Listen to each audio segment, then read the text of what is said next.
Hello everyone, नमस्कार सभी को। स्वागत है आपका आपके अपने channel me and my students में। पिछले वीडियो में हमने पढ़ा था किराट के पाठ 15 सूरदास के पद, उसकी हमने सहप्रसंग व्याख्या की थी। और अब हम सूरदास के पद के प्रश्नोत्तर करेंगे, प्रश्न अभ्यास करेंगे। तो शुरू करते हैं। पहले है पदों से। तो पहला प्रश्न है, बालक श्री कृष्ण किस लोभ के कारण दूध पीने के लिए तैयार हुए। तो हमने जो पहला पद पढ़ा था उस पद में दे रखा था कि बालक किस कारण से दूध पीने का, माता किस कारण से दूध पीते थे, किस लालच से। तो उसका उत्तर क्या होगा कि बालक श्री कृष्ण चोटी बड़ी होने के लोभ में आकर दूध पीने को तैयार हुए थे।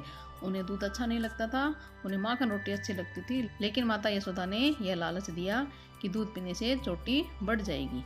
इस कारण श्री कृष्ण दूध पीने के लिए तैयार हुए थे। दूसरा प्रश्न है, श्री कृष्ण अपनी चोटी के विषय में क्या क्या सोच रहे थे। तो अब पद में हमने पढ़ा था कि श्री कृष्ण जी अपनी चोटी के विषय में सोच रहे थे कि कब उनकी चोटी बड़ी होगी और कब यह लंबी और मोटी होगी। और वो अपने बलराम भैया की जो चोटी थी वो मोटी थी और लंबी थी, तो वो उन्हीं की तरह भी अपनी चोटी को लंबी और बड़ी देखना चाहते थे और इस विषय में ही सोच रहे थे कि कब यह लंबी होगी, मोटी होगी, बड़ी होगी। तीसरा प्रश्न है, दूध की तुलना में श्री कृष्ण कौन से खाद्य पदार्थ को अधिक पसंद करते थे। तो पद में हमने पढ़ाया था कि माखन रोटी हमें नहीं देती हो, तो दूध की तुलना में श्री कृष्ण को माखन रोटी खाना अधिक पसंद था। चौथा प्रश्न है, त्वें ही पूत अनोखो जायु। पंक्तियों में ग्वालन के मन के कौन से भाव मुखरित हो रहे हैं। तो इसमें गोपी जो है यशोदा माता को उलाना दे रही है, शिकायत कर रही है श्री कृष्ण की। तो इसमें गोपी की इस कथन में शिकायत के रूप में उलाहना के भाव मुखरित हो रहे हैं, क्योंकि बार बार शिकायत करने पर भी यशोदा कुछ नहीं कहती। बालक कृष्ण घर में घुसकर माखन दही खाने के अलावा उनका नुकसान भी करता, इसके साथ ही चोरी खुद करता है, खाने पीने में अपने साथियों को भी शामिल कर लेता है। तो गोपी है वो माता यशोदा को उलाहना देती है कि तुम अपने पुत्र को डांटती नहीं हो, उसको डांट कर नहीं रखती हो। ऐसे लगता है कि तुमने ही अनोखा पुत्र जाया है या अनोखे पुत्र को ही जन्म दिया है। तो इसमें उलाहना भाव मुखरित होता है। प्रश्न 5 है, मक्खन चुराते और खाते समय श्री कृष्ण थोड़ा सा मक्खन बिखरा क्यों देते हैं। तो इसमें इसका उत्तर होगा कि मक्खन चुराते और खाते समय श्री कृष्ण थोड़ा सा मक्खन बिखरा देते थे, क्योंकि श्री कृष्ण जी उतने बड़े नहीं थे, वो छोटे थे। ये मक्खन ऊंचाई पर छिंके पर रखा हुआ होता था कि वो ऊंचाई पर था, और उसे चुराने और निकालने में कि उनको चोरी करते थे। और चोरी आराम से तो होती नहीं है, चोरी में ये भी डर रहता है कि आ जाएगा कि घर की मालकिन आ जाएगी, हमें कोई देख लेगा। तो चोरी का काम तो हड़बड़ाहट में होता है, तो जल्दबाजी और हड़बड़ाहट में उनका थोड़ा सा माखन बिखर जाता था। वो जानबूझकर नहीं बिखराते थे, लेकिन छिंके को उतारते थे और जब मक्खन को जल्दी जल्दी खाते थे तब वो उस दौरान मक्खन बिखर जाता था। छठा है, दोनों पदों में से आपको कौन सा पद अधिक अच्छा लगा और क्यों। तो इस पद में दोनों ही पद अच्छे हैं। पहला पद है मैया कभी बढ़ेगी चोटी, वो भी अच्छा है, और दूसरा पद है कि लाल वाला जो उलाहना देती है गोपी, वो भी अच्छा है। दोनों ही पद अच्छा है।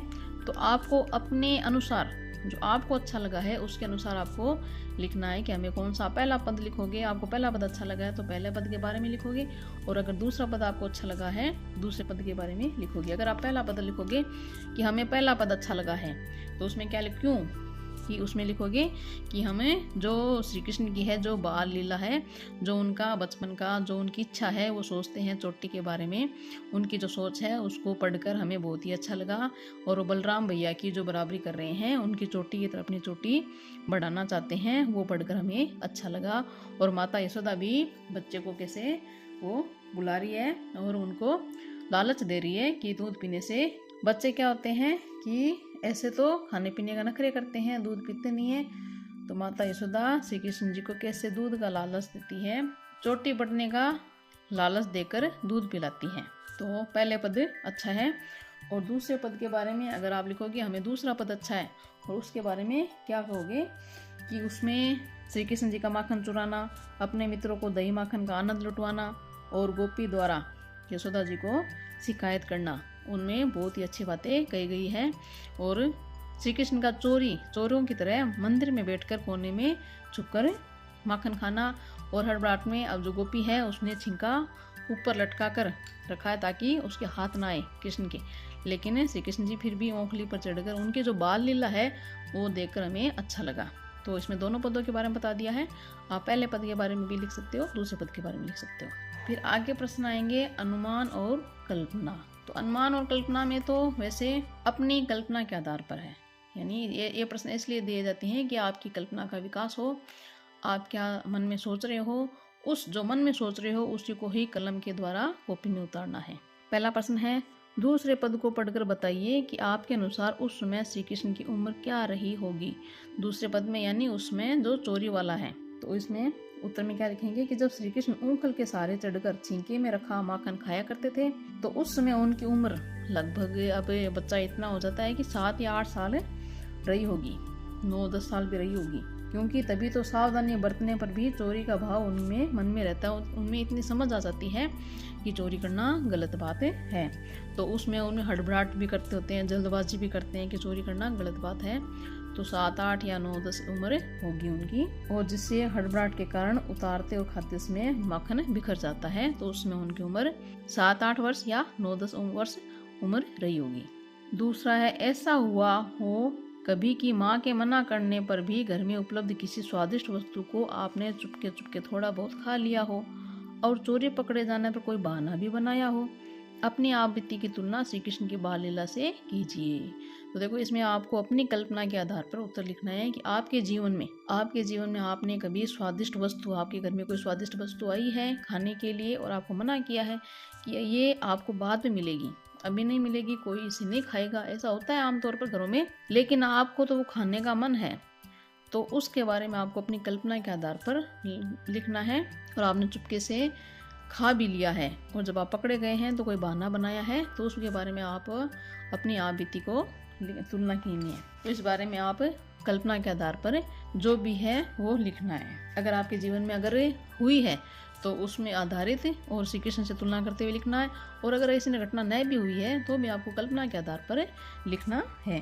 फिर है तीसरा, किसी ऐसी घटना के विषय में लिखिए जब किसी ने आपकी शिकायत की हो और फिर आपके किसी अभिभावक, माता पिता, बड़ा भाई बहन इत्यादि ने आपसे उत्तर मांगा हो। तो इस विषय में बहुतायत होता है कि हमारे बारे में कोई शिकायत करता है कि आपके बेटे ने या आपकी बेटी ने ये किया वो किया है, तो उसकी फिर हमारे अभिभावक, हमें माता पिता या बड़े भाई बहन हमसे उत्तर मांगते हैं कि तुमने ऐसा क्यों किया, कब किया, हमें तो पता ही नहीं। तो इस तरह से आपको कल्पना के आधार पर ये लिखना है कि मेरे साथ ऐसा हुआ है, एक बार उसकी घटना लिखनी है। अगर न भी हुआ है तो आपको उस कल्पना के आधार पर अपनी रचना शक्ति को बढ़ाते हुए लिखना है, कोई भी घटना बना के।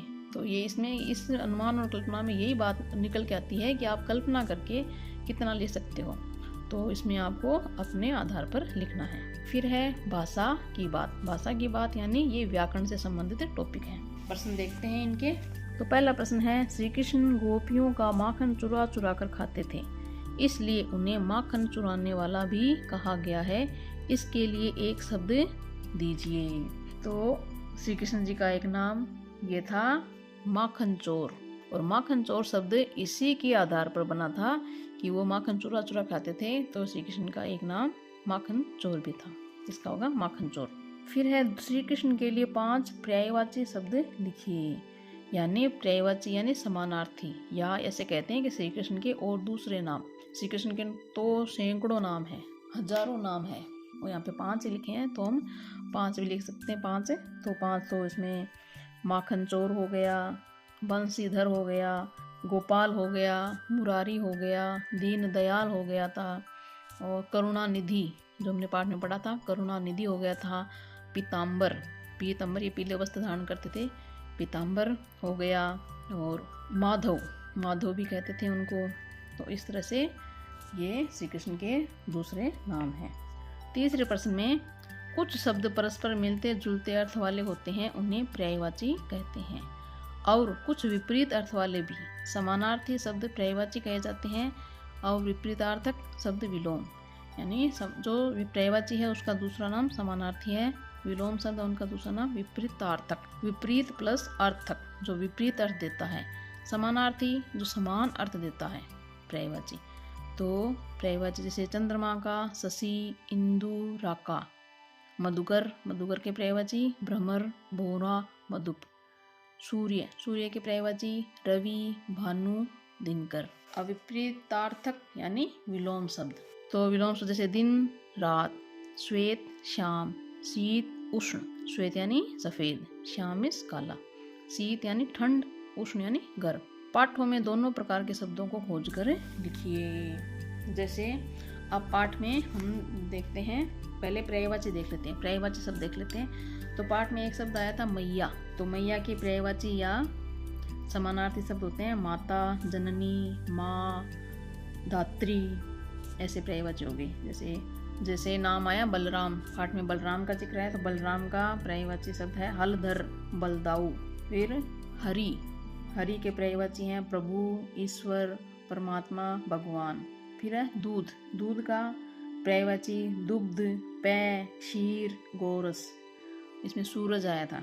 रवि, भानु, दिनकर, दिवाकर, भास्कर। दिवस, दिवस शब्द आया था, दिवस का पर्यायवाची दिन, दिवा, वासर, वार।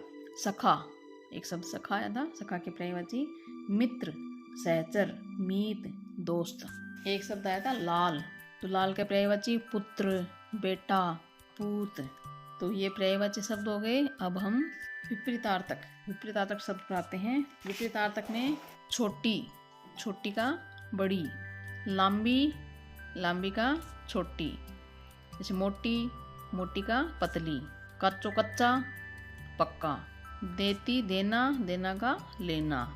तेरे, तेरे का मेरे, मेरो, मेरा का तेरा। खायो, खाना, पीना। दिवस, दिन, दिवस का रात्रि। चढ़ी, चढ़कर यानी उतरकर, चढ़ी, चढ़ना, उतरना।